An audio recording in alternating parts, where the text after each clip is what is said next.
Voici l'invité du journal sur Pyramide FM. 5 mai 1992, 5 mai 2020, 28 ans déjà que le Togo a connu l'un des événements horribles de son histoire politique.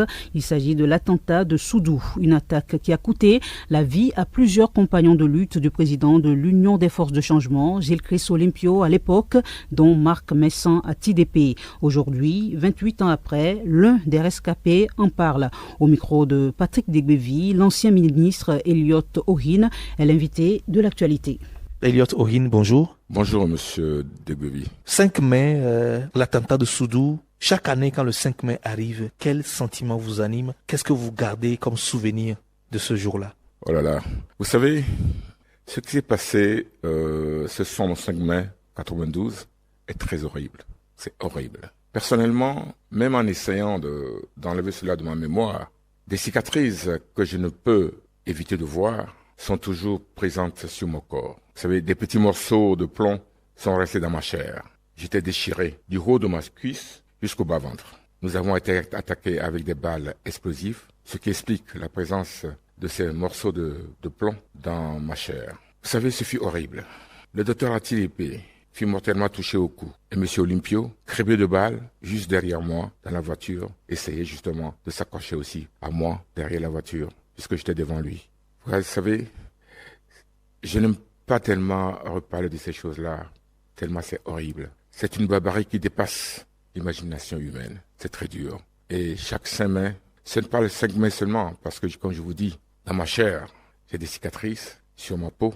Et je peux vous dire que tous les matins, quand je me lève pour aller prendre ma douche, ces cicatrices-là sont visibles. Je suis déchiré de la cuisse jusqu'au bas-ventre. Donc c'est horrible, c'est impensable ce qui s'est passé. C'est inhumain.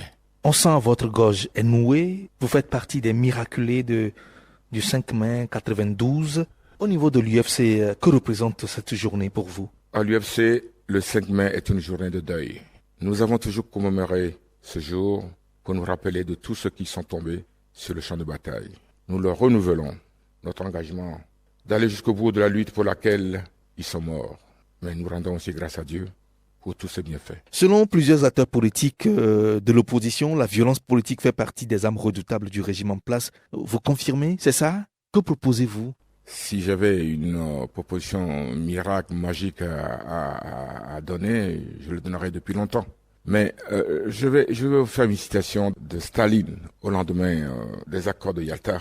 Staline disait « Quiconque triomphe par la force va jusqu'au bout de sa puissance ». Mais nous pensons à l'UFC que cela ne doit être le cas du Togo.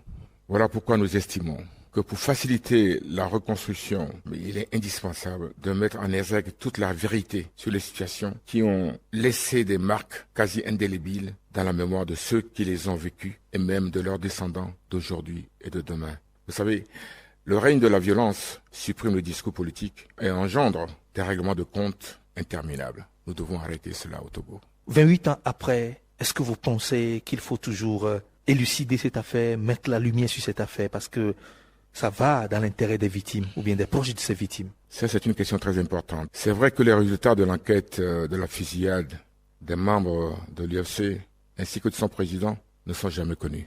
Même si la CVJR, en son temps, a auditionné des gens sur les circonstances dans lesquelles les choses se sont passées, il n'en est pas moins qu'on rende public les résultats de l'enquête diligentée.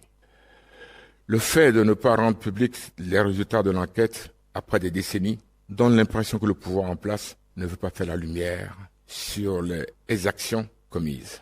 L'UFC estime que si les enquêtes ont été ouvertes suite à l'attentat, il est aussi clair que les gens soient informés des résultats obtenus. La réconciliation n'est pas l'ignorance d'un passé, mais l'inclusion, la compréhension de ce passé, de la vérité. Une nation qui ne sait pas faire face à son passé ne peut pas avoir de futur. Elliot Ohin, merci. Je vous en prie, c'est moi qui vous remercie.